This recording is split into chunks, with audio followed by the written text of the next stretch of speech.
friends. We have another installment today of our sleep series. So there's still so much left to cover. I think I'm going to do today, and then I'm going to try and sneak one more in before I finish this installment, because there's just so much goodness there that can help us get a good night's sleep. So, again, in peri and postmenopause, this is something that we really struggle with, sleep. And even just the small change, even just getting that little bit extra sleep can make a huge difference. So we've talked, in the past weeks about things like, we had a little sleep primer. We talked about that 478 breathing. We talked about some bedtime rituals, those things that we can do to help cue our minds and our bodies, to let us know that to let them know that it's time for sleep. It's okay to relax. And we've talked a little bit about the habits and practices that we can put into place, those good sleep hygiene, everything from what you do in the morning, like when you get up, to your nutrition, to your exercise, to, the little things that you do before you go to bed. We've looked at all of that, but one thing that we haven't looked at is sleep environment. So we're going to look at that today. Before we go there, for those of you who don't know me, my name is Nancy Brooker. I'm the Living in Yes coach for women who are facing the challenges of menopause, peri and postmenopause. It's a time of massive change in our lives, and we all deserve to feel empowered when it comes to our sleep, our goals, our bodies, our relationships, and to really love who we're becoming. And so I help you tap into your inner strengths, let go of your self-judgment, and trust yourself so that you can navigate this time in your life with, confidence and grace, and really bring joy into this time, and feel good in your body, and look ahead, being hopeful and excited about what's ahead of you. So, you might not be too excited right now because you're tired and you haven't slept. So let's talk a little bit about sleep environment. So the environment is all the things around you that can make or break your sleep, right? You might be doing everything else right, but you've got a huge street light coming in, landing right on your face every night, and it's kind of negating all the good things that you're doing. So again, I'm going to throw a bunch of stuff at you, and this is not to say you should try everything on this list. This is just to give you some ideas and pick something and try something and see how it helps. So I think, number one, and this is really hard for everybody, because I know,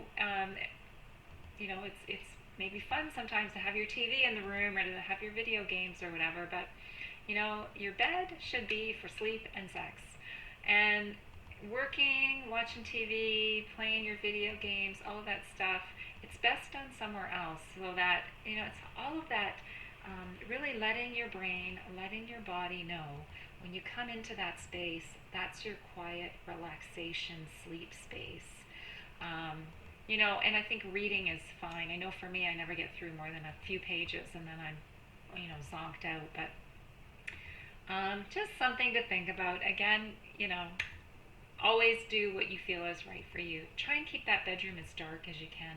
If there's unavoidable light that's coming in, if you're able to get some blackout shades, maybe an eye mask or something, because when the light is coming in, it's really disrupting that melatonin production, and so it's going to disrupt your night's sleep.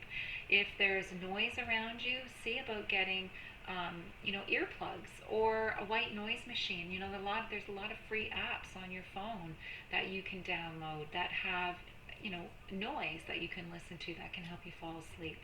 I know myself, I for a while used Insight Timer, which is a free app with a lot of lovely meditations on it, and has that sort of thing on it.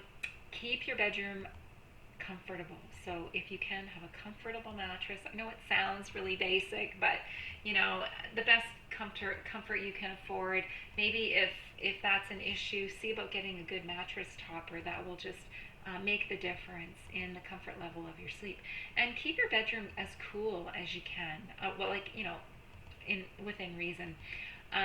Because if the bedroom's too warm, it'll keep you awake, and especially us with our hot flashes, right? Like we really don't need a hot room. So a cool room is very welcome when the hot flashes hit.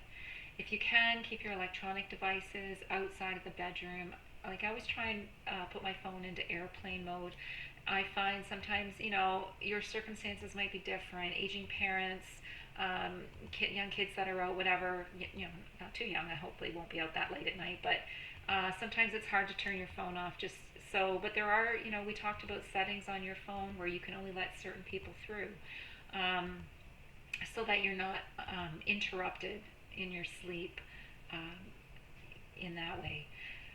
Another thing you could try is something like a nice lavender essential oil or an herbal tea, chamomile tea, or something like that, using a weighted blanket or a sleep mask, something that really helps you to promote your quality of sleep. So, that was a list of a lot of different things for your sleep environment, what's around you that can help, make or break your sleep.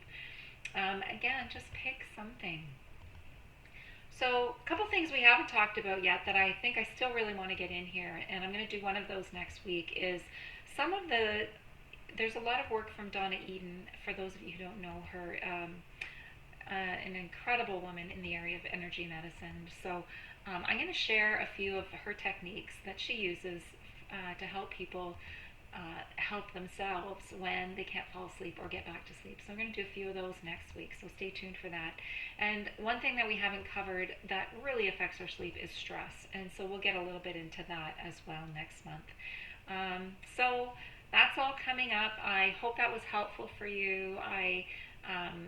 So we're just to recap, the sleep hygiene, the sleep ritual, the bedtime rituals, using that breathing technique, and really understanding how your circadian rhythm works and how it's so important to get that early morning light and really, set that circadian rhythm off the way it should be, and getting rid of that light at nighttime, not overstressing our systems, and looking at our sleep environment and not stressing over all this information that I've thrown at you over the last month.